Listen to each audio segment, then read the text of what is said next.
नमस्कार दोस्तों, स्वागत है आपका गुरु ज्ञान भक्तावल चैनल में। आज मैं आपको बताऊंगा बहुत ही जरूरी जानकारी यही है कि अगर आप भगत बनना चाहते हैं या फिर आप भगत बन गए हैं तो आपको किन बातों का ध्यान रखना चाहिए। बहुत सी बार तो ऐसा होता है जो व्यक्ति इन बातों का ध्यान नहीं रखते वो भगत ही नहीं बन पाते। वो सेवा करते हैं, उनके अखाड़े भी काफी काफी दिन हो जाते हैं, लेकिन वो भगत नहीं बन पाते। तो ऐसा क्यों होता है जो वो भगत नहीं बन पाते? और अगर वो भगत बन भी गए तो वो उनकी शक्तियां काम नहीं करती, वो किसी की पूजा नहीं दे पाते, किसी की तार नहीं बता पाते। और अगर वो किसी का काम कर रहे हैं, मान लीजिए कोई व्यक्ति है उसको ठीक करना चाहते हैं या फिर कुछ भी काम करना चाहते हैं, वो काम भी नहीं होते उनके। बाहर तो बाहर उनके घर में भी कोई ना कोई समस्या बनी रहती है, मतलब कोई ना कोई दिक्कत रहती है उनके घर में भी। तो इसके क्या कारण है? ये इन्हीं वजह से जो नियम मैं आपको बताऊंगा, जो बातें बताऊंगा, इनका आपको पालन करना पड़ेगा भगत बनने से पहले भी और भगत बनने के बाद भी। सबसे पहला पालन मैं आपको बताता हूँ, लंगोट का पक्का होना। लंगोट का पक्का होना तो मतलब कि आप समझ ही गए होंगे। और आपके मन में किसी भी बात से कोई भी गलत विचार नहीं आना चाहिए। अगर आपके मन में कोई गलत विचार आता है तो ये भी बहुत बड़ा कारण है कि आपकी शक्ति, आपके देवी देवता काम नहीं करेंगे, आपकी शक्ति कम होती रहेगी। और बहुत से भगत भाई तो हमारे ऐसे करते हैं कि भगत तो बन गए वो, लेकिन भगत बनने के बाद में वो सेवा छोड़ देते हैं। उनके गुरु भी, कई बार गुरु उस्तादों को भी देखा मैंने बताते हुए कि चल भगत बन गया, अब तू होली दिवाली सेवा करियो। बस ऐसा नहीं करना। चाहे आप हफ्ते में एक बार लगाएं हुक्का या फिर डेली एक बार हुक्का लगाएं, जैसी आप सेवा करोगे वैसी आपको मेवा मिलेगी। हफ्ते में लगाओगे तो हफ्ते वाली मिलेगी, रोज एक बार हुक्का लगाओगे तो रोज वाली, और साल में एक बार हुक्का लगाओगे तो साल वाली मिलेगी आपको मेवा। तो आपको रोज हुक्का लगाना चाहिए, चाहे एक बार लगाइए आप। और उसके बाद में आपको जैसे कभी टाइम नहीं मिलता तो आप छोड़ भी सकते हैं, लेकिन आपको रेगुलर बना के रखना चाहिए। अगर मान लीजिए आप कहीं लेट हो गए या फिर किसी काम में फंस गए तो आप उस टाइम छोड़ सकते हैं, क्योंकि वो देवता भी देख रहा है कि परेशानी में है, किसी काम में फंस गया है। तो वो देवता उस चीज के लिए कोई कुछ नहीं कहता और ना वो बुरा मानते। और अगर आप किसी भी अपने देवता को, किसी भी देवता को किसी गलत कार्य में चलाओगे तब भी आपकी शक्ति कम होगी। वो कार्य हो या ना हो, लेकिन आपकी शक्ति कम होगी। कई बार ऐसा होता है वो कार्य हो भी जाता है लेकिन फिर भी शक्ति कम हो जाती है। कई बार ऐसा होता है कि वो कार्य भी नहीं होता। तो ये भी एक मुख्य कारण है कि आपकी शक्ति कम हो जाएगी। और अगर आप घर में कलेश करते हो, आप घर में कलेश करके अपने माता पिता से कलेश करते हो, उनकी आज्ञा का पालन नहीं करते, अपने गुरु उस्ताद की आज्ञा का पालन नहीं करते, अपने गुरु को उल्टा सीधा बोलते हो, तो ये भी एक कारण है कि आपके देवी देवता की शक्ति कम हो जाएगी। आप अपने देवी देवता को गलत वर्ड बोलते हो, गालियां बकते हो, तो इससे भी आपके देवी देवताओं की शक्तियां कम होती हैं। इससे भी देवी देवता रुष्ट होते हैं।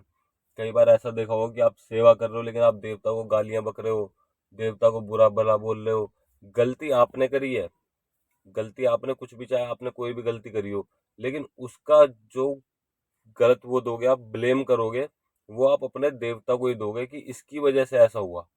आप ये नहीं देखोगे कि मैंने ये काम करा तो मेरी वजह से ये गलती हुई है, नहीं। ये देवता की वजह से ऐसे हुआ है, ये देवता की गलती है। ये देवता की गलती नहीं, ये आपकी गलती है।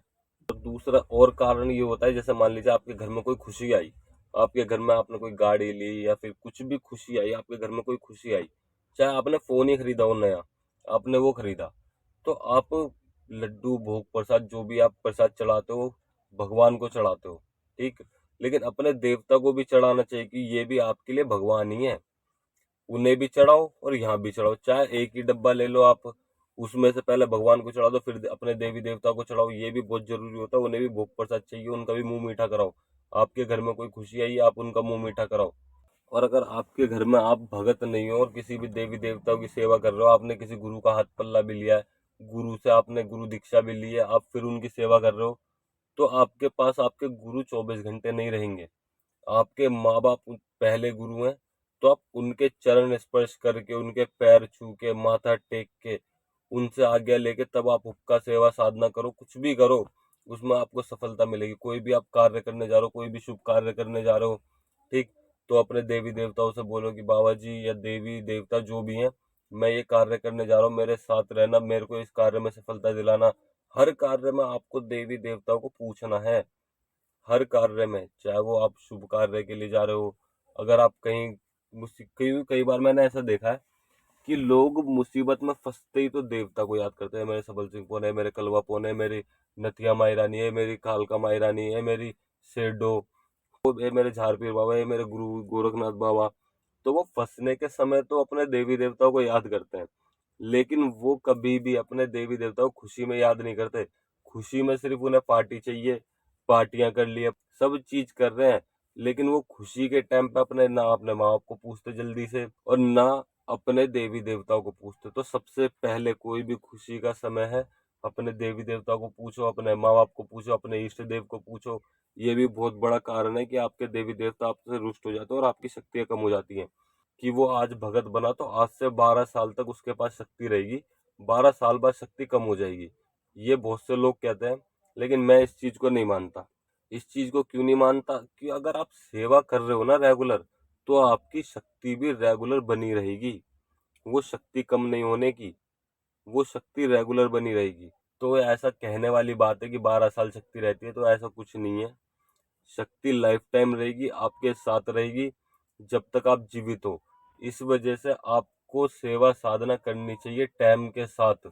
आपको अपने देवी देवता को सुख दुख में, खुशी में, हर चीज में पूछना चाहिए, उनसे हर चीज में बात करनी चाहिए। अगर आप खुश हो तो 5 मिनट उनके लिए निकाल लो, उनसे बात करो, चाहे वो आपकी बात का जवाब दे या ना दे। लेकिन आपको जहाँ भी आपने स्थान बनाया, उनका स्थान बनाया है, वहां बैठ के आप उनसे बात जरूर करो, चाहे 5 मिनट के लिए करो। आप खुश हो तो उनसे बात करो, कि उनसे पूछो कि बाबा जी बताओ आपको क्या खाना है, बताओ क्या आपको क्या खाना है, आपके लिए क्या लेके आऊं। कुछ भी चीज उनसे पूछो। जिस तरीके से आप अपने दोस्त यारों से बात करते हो, अपने भाइयों से बात करते हो, सबसे बात करते हो, इसी तरीके से मान लीजिए आपके सैलरी बढ़ गई, आपका प्रमोशन हो गया, आप सबसे पूछोगे ना, बताओ आज क्या खाना है, आज पार्टी करते हैं, आज क्या खाना है। वो बोलते हैं आपको जी मुझे तो कुछ भी चीज बता दी उन्होंने, आप उनसे पूछते हो। तो इसी तरीके से आप अपने देवी देवताओं से भी पूछो कि बाबा जी बताओ आपको क्या खाना है, माता बताओ आपको क्या खाना है। की बात का जवाब जरूर देंगे, चाहे वो शुरू में ना दें, लेकिन कभी ना कभी वो आपको स्वयं आके बोलेंगे। चाहे आपके मन में आवाज आए, चाहे आपके कानों में आवाज आए, वो सीधे बोलेंगे कि भाई मेरे को रसगुल्ले खाने हैं या लड्डू खाने हैं। या बहुत से देवी देवता तो मिल्क केक भी मांगते हैं, रसमलाई भी मांगते हैं, कुछ भी चीज वो बोल सकते हैं।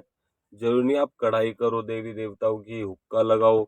हुक्के के साथ भी और बहुत सी चीजें होती है। जिस तरीके का आपका खाने का मन करता है कि मैं आज नई नई डिशें खाऊं, आज पालक पनीर खाऊं, आज शाही पनीर खाऊं, इस तरीके से उनका भी मन करता है कि मुझे आज ये चीज खानी है।